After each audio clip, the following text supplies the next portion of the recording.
Property गुरु। Welcome back. Property गुरु पर आज बात हो रही है नवी मुंबई के ऊपर, स्पेशल एपिसोड। और आइए चलिए इस बातचीत को आगे बढ़ाते हैं। नवी मुंबई को एक मैग्नेट सिटी के तौर पर डेवलप किया, कुछ चीजें आ गई, लेकिन कभी भी उसको उसके वो डायनेमिक्स नहीं मिले। लेकिन अब आप दोनों जो बातें बता रहे हैं, ऐसा लग रहा है कि जिन डायनेमिक्स का या जिन कैटलिस्ट का इतने सालों से इंतजार था, वो शायद अब सब हो रहे हैं। तो क्या एक बड़ा ट्रांसफॉर्मेशन आते हुए देखेंगे, जहां सच में नवी मुंबई अब मुंबई का जो पूरा लोड है उसको एक हद तक एब्जॉर्ब करता हुआ नजर आएगा, अपनी एक डिफरेंट आइडेंटिटी क्रिएट करेगा, और बाकी जो तमाम डेवलपमेंट्स की हम बात कर रहे हैं उसमें रहने से लेकर जॉब, एवरीथिंग एक जिस पर्पस से उसको बनाया था, अब वो जाके 30 साल के इंतजार के बाद उस राह पे पकड़ चुका है। बिल्कुल, अगर आप देखिए तो इकोनॉमिक एडवांसमेंट मुझे बहुत ज्यादा होता हुआ दिखाई देगा, जो पहले नहीं हुआ। जब हमारा बेलापुर बना था तब वो सीवीडी बेलापुर के नाम पे जो है ना प्रपोज किया गया कि am I connected? Yes sir. Yeah so CBD Belapur के नाम पे कनेक्ट किया, डेवलप किया गया, लेकिन वो नहीं हुआ क्योंकि कारण है कि वो मुंबई की पॉपुलेशन से डिसजॉइंट था। अगर आप कनेक्टिविटी देखें तो उस वक्त वाशी ब्रिज थी जिसके थ्रू उसकी कनेक्टिविटी होती थी।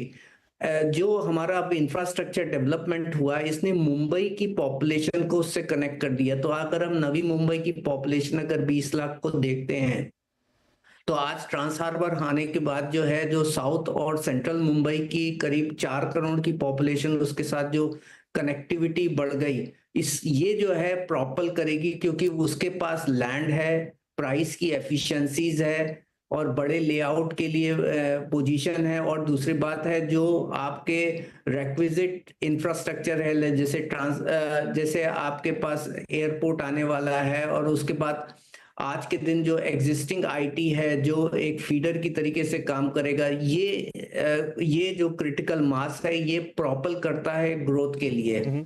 तो अगर हम किसी लोकेलिटी डेवलपमेंट को अगर किसी वेक्टर के पॉइंट ऑफ व्यू देखें तो उसमें एक एस कर्व पे लोकेलिटी डेवलप होती है। तो एक लॉन्ग जेस्टेशन पीरियड जो होता है, एस का जो डाउन वाला पोर्शन होता है, वो नवी मुंबई देख चुका पिछले 30 साल में।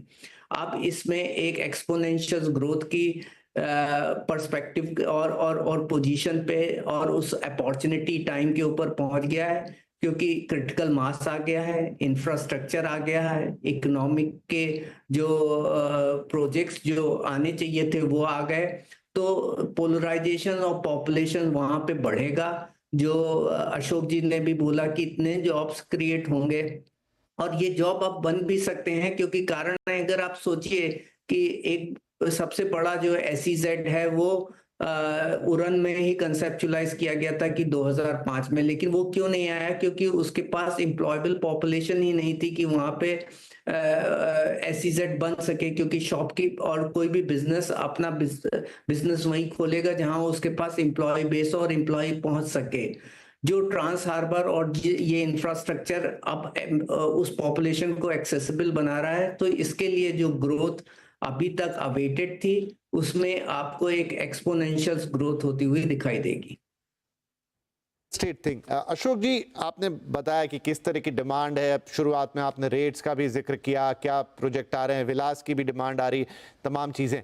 एक फेज हमने देखा नवी मुंबई के लिए, जब ये प्रोजेक्ट के अनाउंसमेंट हुए, एयरपोर्ट आना है, तो उल्वे का हमने देखा अनाप शनाप रेट भागा, लेकिन वो डेवलपमेंट आगे पीछे हो गया, थोड़ा टाइमलाइन इधर उधर हो गई। लेकिन अब जबकि ये सारे बड़े प्रोजेक्ट, चाहे वो ट्रांस हार्बर लिंक हो, चाहे वो एयरपोर्ट हो, रेडी हैं, तैयार हैं, फंक्शनल भी हैं, एयरपोर्ट बस खुलने वाला है।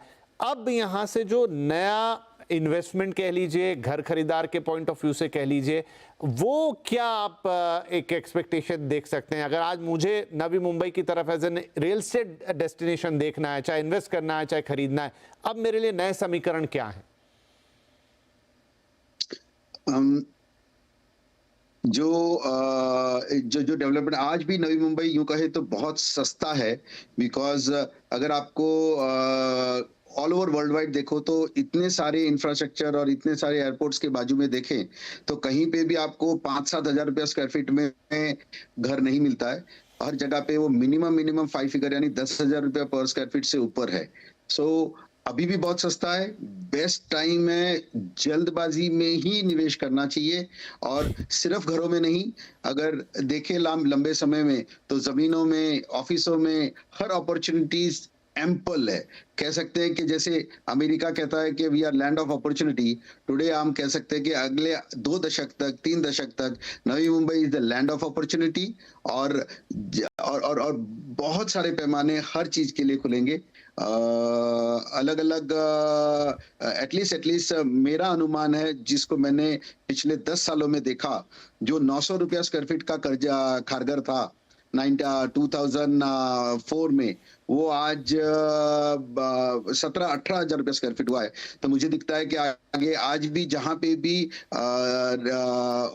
सब मैच्योरिटी भी अब तक सैचुरेशन नहीं आया हुआ है, वहां पे एटलीस्ट 5 गुना दाम अगले 1 दशक में यानी 10 साल के अंदर अंदर हर एक व्यक्ति को बहुत इजीली दिखेगा और 10 साल में वो हकीकत में महंगा नहीं लगेगा और भी सस्ता लगेगा। पंकज जी, योर टेक, और कौन से वो इलाके हो सकते हैं जहां पर हम देख सकते हैं निवेशक हमारे की जाएं या जिन्हें घर खरीदना है वो भी? देखिए, I am very positive about the Ulwe, Uran, Dronagiri, Pushpak Nagar और नवी मुंबई का वो रीजन जो डेवलप रीजन्स है। अब पनवेल को अगर हम देखें तो 2 भागों में टूट सकता है, एक फलासफे फाटक के पहले वाला रीजन और फलासफे फाटक के आगे का रीजन, क्योंकि डिस्टेंस बहुत बड़ी है। तो मेरे हिसाब से जो रीजन क्लोजर बाय हैं डेवलप लोकेशंस पे, वहां पे सबसे ज्यादा ग्रोथ होगी और जहां पे इंफ्रास्ट्रक्चर की कनेक्टिविटी जिस नोड्स पे होने वाली है वहां पे सबसे ज्यादा ग्रोथ होती हुई दिखाई देगी। उरण को देख करके मैं देख रहा हूँ कि वो एक प्रॉमिस सिटी थी, हालांकि उसने काफी एडवांस एप्रिसिएशन लेकर के रखा था, लेकिन उसके बावजूद भी अब मैं देखता हूँ कि वो उस रीजन में, जो मेरा अपना पॉइंट ऑफ व्यू है कि वहाँ पे आपको कमर्शियल एक्टिविटीज के डेवलपमेंट ज्यादा होते हुए दिखाई देंगे जो अभी तक नहीं हुए। वो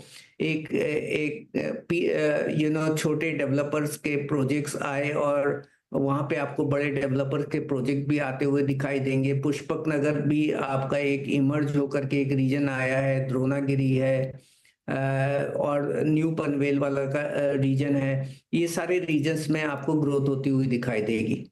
चलिए, तो नवी मुंबई अब एक प्रॉमिसिंग सिटी बन गया है। वैसे भी आप एक उसका अलग छाप थी, लेकिन नई कनेक्टिविटी, नया इंफ्रास्ट्रक्चर, नए जॉब्स क्रिएशन, नए एरियाज जिनको अब आप एक्सप्लोर कर सकते हैं, और ओवरऑल जो एमएमआर का इकोसिस्टम आप कहें कि वो जो एमएमआर के अलग अलग टुकड़े हैं, चाहे आप नॉर्थ बॉम्बे की बात करें, साउथ बॉम्बे की बात करें, सेंट्रल लाइन की बात करें, या फिर आप ठाणे की बात करें और नवी मुंबई की बात करें, इनके बीच जो इंटरकनेक्टिविटी है, वेदर थ्रू रोड्स या फिर ब्रिजेस या फिर मेट्रो लाइन और बाकी एक ओवरऑल डेवलपमेंट जिसका फायदा ये एक दूसरे को पहुंचा रहे हैं, उसका एक ओवरऑल इकोसिस्टम बनता हुआ दिख रहा है। और वही फायदा जो हमने अभी बात भी की कि नवी मुंबई को बहुत पहले कंसेप्चुलाइज किया गया था एज ए मैग्नेट सिटी, लेकिन उसको अपने कैटलिस्ट, अपने वेक्टर जो बढ़ने के लिए उसे चाहिए, वो अब मिल रहे हैं और यहाँ से ग्रोथ के पर्सपेक्टिव काफ़ी खुलते हैं। आगे और भी कई इंफ्रास्ट्रक्चर डेवलपमेंट होते हुए नजर आएंगे जो इस पूरे एमएमआर रीजन को और बूस्ट करते हुए मिलेंगे, और इनफैक्ट नवी मुंबई को भी उसका फायदा होगा। बहुत बहुत धन्यवाद आप दोनों ही महानुभावों का। एंड आई थिंक कि बहुत सारे सवाल हमारे पास लगातार आते हैं, चाहे वो जी सर बोलिए। विपिन जी, एक लो हैंगिंग फ्रूटर बहुत जरूरी भी है कि आज के दर्शक से इस चीज को देखें, और क्योंकि अपन एक ग्लोबल व्यू ले रहे हैं, और जब अपन देखते हैं कि नवी मुंबई के नए क्षेत्र में किस तरफ से सबसे ज्यादा और अलग तरीके का डेवलपमेंट दिखेगा, तो वो पूरा स्पाइनल कॉर्ड है, अटल सेतु से लेके ठेठ लास्ट चौक तक। और क्योंकि एक्सप्रेस वे जो प्लस साइन में जा रहा है वहां पे एग्जिट रूट नहीं है, तो मैक्सिमम डेवलपमेंट हम जो देख रहे हैं वो उरण, उल्वे और इससे आगे जाते पनवेल, फलसफे, और जो इसके बाद का इलाका जो विपिन जी ने कहा गया कि सबसे बड़े टाउनशिप डेवलपमेंट, अदानी जी की, अदानी ग्रुप का 600 एकड़ का टाउनशिप है, वाधवा का 400 एकड़ का टाउनशिप है, हिरानंदानी 300 एकड़ की टाउनशिप है, अरिहंत के टोटल प्रोजेक्ट्स 500 एकड़ के ऊपर 3 प्रोजेक्ट्स है, गोदरेज के 150 एकर्स पे। तो ये जो 100 एकड़ के डेवलपमेंट नवी मुंबई में पहली बार ऑलरेडी जो शुरू हुआ है ये दिखेगा। तो ये इसको कह सकते हैं कि ये अपना मैक्सिमम डेवलपमेंट रेजिडेंशियल और कमर्शियल हैबिटेबल जो है एज वेल एज सर्विस वाला है, वो इसको जिसको अपन कह सकते हैं कि स्पाइनल कॉर्ड है। और फ्रॉम अटल सेतु से अभी एक नया रिंग रोड डायरेक्ट चौक तक भी जो हिरानंदानी और अरिहंत के और वाधवास के प्रोजेक्ट तक है, अदानी के प्रोजेक्ट से वहां तक एक डायरेक्ट फ्रीवे एलिवेटेड भी तैयार किया गया। तो सरकार इस बार बहुत रफ्तार से कदम उठा रही है कि अब वो नहीं जो पिछले सालों तक हुआ, अब डेवलपर बने उससे पहले, डेवलपर अपनी टाउनशिप लेके आवे या प्रोजेक्ट्स लावे उससे पहले हम सारे इंफ्रास्ट्रक्चर की व्यवस्था रेडी करेंगे। तो it's going to be golden era for the Navi Mumbai in the coming 2 decades. Right, और वो आपकी बातों में एक्साइटमेंट दिख भी रहा है अशोक साहब की, क्योंकि आप वहां से बिलोंग करते हैं और नो डाउट ये बड़े इंफ्रास्ट्रक्चरल पुश हैं। आप उस पुल से निकले 22 किलोमीटर लंबे तो महसूस होता है कि वो इंफ्रास्ट्रक्चर वर्ल्ड क्लास है और डेफिनेटली उसका फायदा तो अब नवी मुंबई को मिलेगा ही। नया एयरपोर्ट आ रहा है इनफैक्ट, तो वो एक अलग चीज होगी। और बाकी जो ओवरऑल मैंने कहा MMR से जिस तरह की कनेक्टिविटी डेवलप हो रही है थ्रू मेट्रो एंड रोड्स, वो पूरे रीजन को फायदा देगी and Navi Mumbai will be the one of the beneficiaries. तो एक आउटलुक जो है बहुत शानदार लग रहा है। बहुत बहुत धन्यवाद। एक अच्छी पिक्चर आई थिंक हम यहाँ बना पाए। इसी सीरीज में हमने साउथ बॉम्बे की बात की थी और आज नवी मुंबई की बात हुई। आगे और भी बातचीत करेंगे, ऐसे और स्पेशल एपिसोड्स आपके लिए लेकर आएंगे। फिलहाल के लिए पंकज जी और अशोक जी, आप दोनों का बहुत बहुत धन्यवाद। नमस्कार। Signature Global presents Property Gurus.